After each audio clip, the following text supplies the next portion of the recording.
एक दशक हो गया आपको काम करते कास्टिंग में, जी और अभिनय का काम तो आपको 1.5 दशक से ज्यादा हो गया, जी 15 साल से ज्यादा हो गए, क्योंकि आप कॉलेज के टाइम से अभिनय कर रहे हैं, खूब थिएटर में काम किया सब जगह। ये सफर कैसा रहा? आपके सफर पे बात करते हैं। अ, बड़ा मेहनत वाला सफर रहा, ये कह सकते हैं। और अभी भी मुझे सिर्फ वही दिखता है, मुझे सिर्फ मेहनत ही दिखती है। आई थिंक कॉलेज थिएटर से जब हमने थिएटर करना शुरू किया, तब पहली बार समझ में आया कि एक्टिंग करने में जो है कितनी मेहनत लगती है, कितनी रातों की नींद जाती है। और सबसे बड़ी बात जो कहीं ना कहीं है, मुझे लगता है कि सोच की बात है। कोई एक सोच लेकर जो है आप कहीं पर आते हैं, और मेरे कुछ अपने आइडियोलॉजीज हैं या मेरे कुछ अपने थॉट प्रोसेस हैं जिनको लेकर मैं बॉम्बे आया था। बड़ा मुश्किल है बॉम्बे में एक्टिंग का काम ढूंढना या पाना, क्योंकि बड़ा मुश्किल होता है लोगों का ट्रस्ट जीतना। आई थिंक वो विश्वास जो है वो सबसे बड़ी कीमती चीज होती है इस इंडस्ट्री में, कि आप पर कोई विश्वास करके आपको वो या काम दे या वो कैरेक्टर दे या आपको फिल्म दे डायरेक्ट करने के लिए। वो जो पहला ब्रेक होता है, वो मिलने के लिए बड़ी बड़ी मशक्कत करनी पड़ती है। छोटे किरदार जो है, या जिस तरह के मैंने बहुत बार किए हैं, जैसे सभी वो रंग दे बसंती की बात करें, या नो वन किल जेसिका की बात करें, या गो गोवा गॉन की बात करें, बॉम्बे टॉकीज की बात करें, इन सारी फिल्मों में जब भी मैं काम करने जाता था, तो कभी ये सोच के नहीं गया कि इस काम को देखकर जो है मुझे कोई डायरेक्टर बड़ा रोल दे देगा, या अरे एक सीन में ही जो है लोग बोलते थे ना, हमारे हमारे हमारे टाइम में बोलते थे कि जैसे राजपाल यादव जी जो थे, वो उनका एक एक सीन था शूल में, और उसके बाद जो है लोगों ने उनको कास्ट कर दिया। तो ऐसे बहुत सारी कहानियां सुनते थे, लेकिन मेरे को कभी ऐसा लगा नहीं, मुझे कभी ऐसा लगा नहीं कि मैं इतना केपेबल हूँ एज एन एक्टर कि मुझे कोई इस तरह का रोल दे। शुरुआत में लगता था, शुरुआत में जब आते थे तो हर हर एक्टर को आई थिंक यही लगता है कि हमने काफी थिएटर कर लिया है और हमें काफी चीजें पता है, तो अब जो है हम तैयार हैं इस इंडस्ट्री के लिए। लेकिन कहीं ना कहीं मुझे लगता है कैमरा एक्टिंग और फिल्म एक्टिंग जो है वो थोड़ा टाइम के साथ जो है आपको और समझ में आती है। जितना आप कैमरा फेस करते हैं, जितना आप सेट पे जाते हैं, जितना आप वहां पे दूसरे लोगों के साथ मिलकर काम करते हैं, क्योंकि ये सिंगल इंडिविजुअल काम तो है नहीं। फिल्म मेकिंग जो है वो एक कोलैबोरेटिव अफेयर है। अगर वहां पे कोलैबोरेशन नहीं होगा तो फिर वो ही है, मतलब टीम फुटबॉल मैच की तरह है, आपको सब सारे खिलाड़ियों को खेलना पड़ेगा।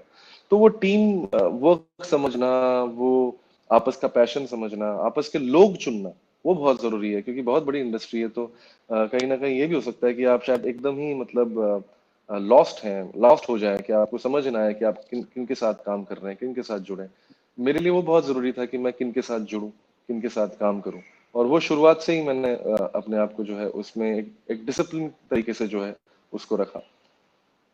अ, बहुत रिजेक्शंस हुए, रिजेक्शंस आई थिंक शुरुआत में बहुत ज्यादा हुए, अभी भी होते हैं, ऐसी बात नहीं है। आई थिंक ऐसा नहीं है कि क्या बोलते हैं लोग रिजेक्ट नहीं करेंगे, पीपल विल रिजेक्ट यू, और वो उनका that is their right to do that. And तो वो पहले जो है थोड़ा लगता था, लाइक रिजेक्शन से यू स्टार्ट फीलिंग कि आप अपने ऊपर डाउट करते हैं। सबसे बड़ी दिक्कत जो हो जाती है वो ये है कि आप अपने ऊपर डाउट करते हैं, आप अपने आप को दूसरों से कंपेयर करते हैं, आप किसी की तरह या तो होना चाहते हैं, या आप चाहते हैं कि लोग आपको किसी की तरह माने। ये सारी बड़ी कॉमन चीजें हैं एक्टर की जिंदगी में। कभी जब पैसे नहीं होते हैं तो क्या बोलते हैं, फ्रस्ट्रेशन होती है, कभी पैसे होते हैं तो खुशी भी मिल जाती है। तो एक एक एक तरह का मिक्स्ड इमोशन जो है वो हमेशा रहता है आई थिंक एक्टर की लाइफ में। इन सब चीजों के साथ सबसे इम्पोर्टेंट जो मेरे लिए ये था वो ये था कि मैं अपने आप को कभी रोक नहीं सकता हूँ काम करने के लिए। आई कांट, मतलब मैं खाली घर पे बैठ के ये नहीं सोच सकता था कि क्या कभी ऐसा होगा कि मुझे कोई चांस मिलेगा और उस चांस के बाद जो है मैं कलाकार बन जाऊंगा, या कोई डायरेक्टर आके मुझे काम देगा, या कुछ भी। मतलब इस तरह की चीज जो है मैं कभी कभी मेरे दिमाग में कभी आई नहीं। पिताजी जो है फौजी थे, तो वो बड़े कर्मठ इंसान थे, प्रेसिडेंट अवार्ड मेडल जीता उन्होंने, तो उन्होंने मुझे हमेशा ओके। से जो है, जी मतलब 26 जनवरी में जो अवार्ड दिए जाते हैं पैरामिलिट्री को, तो my dad is a hmm. Winner of that. तो हम्म। तो उनका बड़ा डंडा रहता था हमेशा कि मतलब खाली नहीं बैठेगा, खाली नहीं बैठेगा, कुछ ना कुछ काम करता रहेगा। और कास्टिंग के तौर पे मुझे एक बहुत ही अच्छा अवसर मिला, क्योंकि वहां पर सबसे अच्छी बात ये लगी मुझे कि मैं कहीं ना कहीं एक्टिंग से जुड़ सकता हूँ। क्योंकि मैं जब एक ऑडिशन रूम के अंदर होता हूँ और क्यूज देता हूँ, और क्यूज मुझे लगता है कि बहुत इंपॉर्टेंट होता है।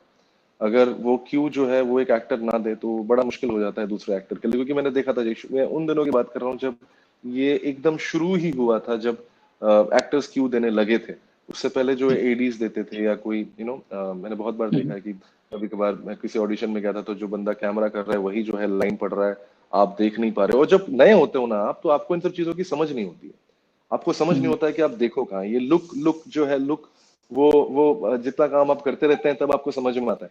लेकिन जब एकदम शुरू में आते हैं और कोई बोलता है कि अरे लुक दो ना यार, उधर देखो ना, इधर देखो ना, नीचे देखो ना, ऊपर देखो ना, तो आप कंफ्यूज हो जाते हैं कि भैया कैमरा के कहाँ देखना है, लेफ्ट देखना है, राइट देखना है। तो बड़ी एक तरह का एक बड़ा मुश्किल होता है उस तरह का ऑडिशन देना।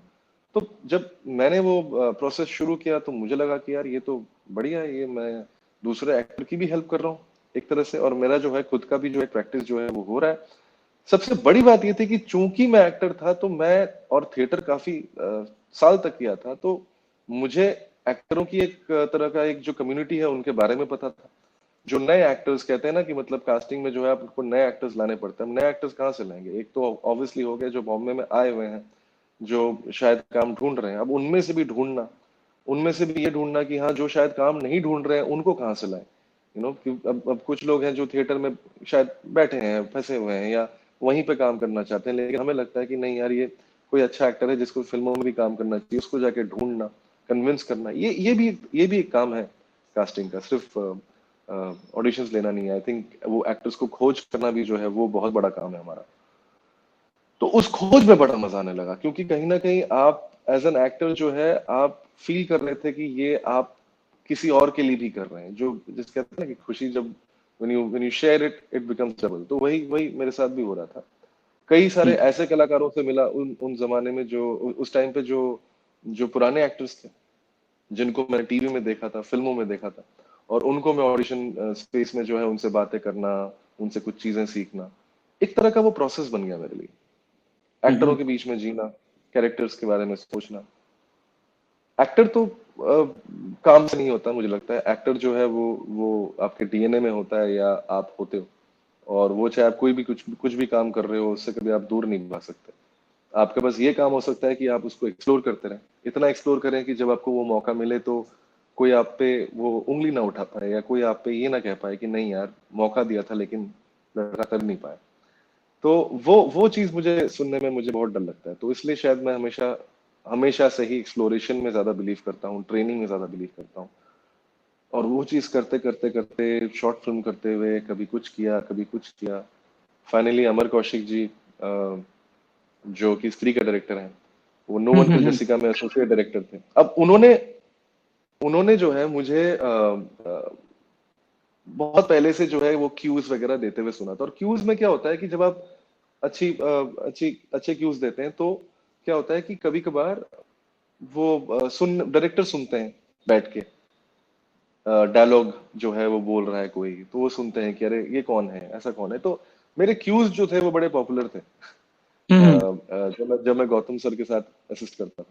तो अमर भाई को पता था कि मैं कहीं ना कहीं एक्टर हूँ, जबकि मतलब वो अलग बात है कि मैंने कभी जेसिका में जो है, जैसे मुझे दोस्त का रोल ऑफर किया था, वो मनु शर्मा के दोस्त का रोल, आज ही रिया भी हुआ है मनु शर्मा, तो उनके दोस्त का तो मैंने मना कर दिया। मैंने बोला नहीं, मैं दोस्त वोस्त नहीं करूंगा। मतलब तब नए नए एकदम जो है दिल्ली कॉलेज थिएटर से मतलब आए हैं ताव में, और लगता है कि अरे ये सब रोल कौन करेगा, नहीं करूंगा मैं। तो नहीं किया मैंने। और फिर वो छोटा सा एक पिक पॉकेट का रोल था, वो मैंने कर लिया। मैंने कहा नहीं कोई बात नहीं, छोटा है तो क्या हुआ, अपनी खुद की कहानी है उसकी। तो उस टाइम जो है एक्टिंग में शायद किसी और के लिए नहीं कर रहा था, सिर्फ अपने लिए कर रहा था। आज भी शायद अपने लिए करता हूँ। लेकिन तो तो उनको याद था, और उन्होंने मुझे गो गोआ गॉन में एक छोटा सा क्या बोलते हैं सीन भी कराया था। और उनको बीच बीच में पता था कि मैं क्या काम करता रहता हूँ। उन्होंने अज्जी देखी, देवाशीष मखीजा ने मुझे एक शॉर्ट फिल्म देख के पता नहीं क्यों उन्होंने मुझे अज्जी में कास्ट कर लिया। और फिर अमर भाई ने मुझे फोन करके बोला कि स्त्री बना रहा हूँ और तुम ये जना का ऑडिशन दो। और मैंने बोल दिया कि मैं दोस्त वोस्त का रोल नहीं करूंगा। और अमर सर ने मुझे बोला कि नहीं यार, ये वैसा नहीं है, ये जो है मतलब तीनों की कहानी है, और तू करना, तू देखना। और मैंने बोला नहीं, मैं बिट्टू करूंगा, मुझे जना नहीं करना, मुझे बिट्टू करना है। उन्होंने बोला नहीं, मैं तुझे जना के रूप में देख रहा हूँ, तुझे जना करना पड़ेगा। और कास्टिंग जो है वो नए लड़के कर रहे थे, शिव और आशीष बोल के, बड़े अच्छे कास्टिंग डायरेक्टर्स हैं, वो लोग कर रहे थे। तो उन्होंने मुझे भेजा। अब मैं सीनियर हूँ उनसे कास्टिंग में, तो मैं जाके जो है उनको बोला कि मैं दूं बिट्टू का ऑडिशन देने आया हूँ, और मैं बिट्टू का ऑडिशन देके जा रहा हूँ। तो मैंने अपने बड़े गंभीर तरीके से जो है मैंने बिट्टू का ऑडिशन दिया और वहां से जाने लगा और तब एकदम से उन्होंने बोला कि सर एक बार ये जना का दे दो ना, प्लीज दे दो ना, मतलब डायरेक्टर बोल रहा। तो मुझे लगा चलो यार, अब मैं आ गया हूँ and out of respect, because I have the respect for casting space and casting directors, and at that space they were the casting directors. तो उन्होंने जब मुझे बोला तो मैंने बोला चलो ठीक है, मैं दे देता हूँ। वो जब ऑडिशन दिया तो मुझे पता था कि मेरा हो जाएगा। वो होता है ना, कभी बार आप देते ही आपको पता होता है कि यार ये मैंने बहुत हाँ। अच्छा किया, और वही हुआ। उससे पहले शायद ऑडिशंस क्रैक करना मेरे लिए, मैंने एक दो एड्स में शायद किया होगा, बाकी कभी किया नहीं था, लेकिन वो करने का मुझे पता था कि कहीं ना कहीं हिट द राइट नोट। और वही हुआ फाइनली। कुछ कुछ टाइम बाद जो है मुझे वो काम मिला स्त्री में। और उसके बाद जो है एक तरह से मेरी एक्टिंग की जर्नी जो है वो शायद पिछले 2 साल से कहीं ना कहीं शुरू हो गई है।